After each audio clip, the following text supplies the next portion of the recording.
আজ বর্ধমান দুর্গাপুর লোকসভা কেন্দ্রে সিপিআইএমের মনোনীত প্রার্থী সুকৃতি ঘোষাল জোর প্রচার চালালেন মন্তেশ্বর ব্লকের বিভিন্ন অঞ্চলে। প্রথমে ভাগড়া মূলগ্রাম অঞ্চলে বসন্তপুর গ্রাম হয়ে মূলগ্রাম ভাদাই সিসনা গ্রামে জনসংযোগ সেরে চলে যান কুসুমগ্রাম পঞ্চায়েতে কুসুমগ্রাম বাজার। সেখানে জনসংযোগ সেরে উনি চলে যান মামুদপুর 1 নম্বর 2 নম্বর অঞ্চলের রায়গ্রাম, মিরগাহার, মামুদপুর ও বিভিন্ন গ্রামে জনসংযোগ সেরে উনি চলে আসেন কুসুমগ্রাম গ্রাম পঞ্চায়েতে কুলুট গ্রামে। সেখানে জনসংযোগ সেরে দুপুরে খাওয়ার পরে সকল কর্মীকে সঙ্গে নিয়ে কুসুমগ্রাম বাজার হয়ে পিপলন গ্রাম পঞ্চায়েতে বিভিন্ন গ্রামে, কুলে, জামনা, লসপুকুর গ্রামের সঙ্গে জনসংযোগ সেরে পিপলন গ্রাম পঞ্চায়েতের এলাকার মানুষের সঙ্গে সংযোগ সেরে ধর্মান ফিরে যান বলে জানা গেছে। চলুন এখন আমরা সকলে শুনে নেব সিপিআইএমের মনোনীত প্রার্থী সুকৃতি ঘোষাল সাংবাদিকদের মুখোমুখি কী জানালেন।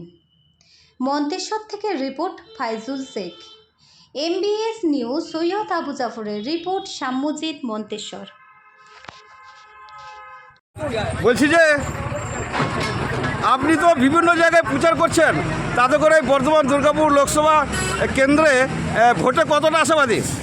অবশ্যই আশাবাদী। আশা নিয়েই তো প্রচারে নেমেছি এবং সর্বত্র প্রচুর মানুষ পাশে দাঁড়াচ্ছেন, তারা শুভেচ্ছা বিনিময় করছেন।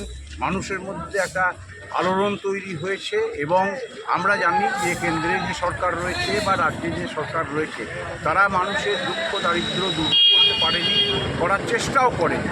সেটা মানুষ নিজের অভিজ্ঞতায় বুঝছেন।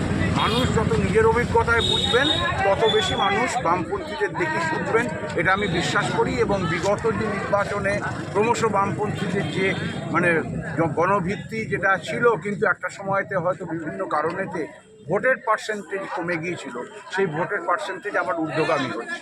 চারিদিকে যে রাজনীতির পরিস্থিতি, তাতে করে সিপিএম ঘুরবে বলে আপনার কি অভিজ্ঞতা আছে বলুন? না, আমি তো বিশ্বাস করি, কারণ সিপিএম ঘুরবে মানে সিপিএম তো কোনো রাজত্ব চালানোর জন্য ঘুরতে চায় না। মানুষের নিজের অধিকারকে প্রতিষ্ঠা করতে সিপিএম মানুষকে পাশে পেতে চায়। মানুষ নিজের অধিকার তো নিশ্চয়ই প্রতিষ্ঠা করবার জন্য, কারণ দুঃখ তো পাচ্ছে, কষ্টের মধ্যে রয়েছে, সংকটের মধ্যে রয়েছে মানুষ।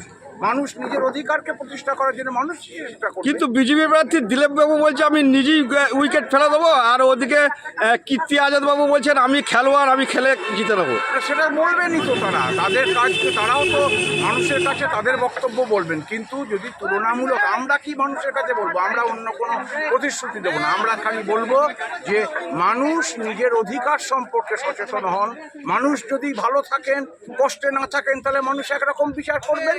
আর মানুষ যদি কষ্টে থাকেন, সংকটে থাকেন, তাহলে মানুষ নিশ্চয়ই যারা সেই সংকটের মুক্তি দেবার জন্য চেষ্টা করছে, যারা মানুষকে পাশে পেতে চাইছে, তাদের পাশে মানুষ এসে দাঁড়াবেন। নমস্কার।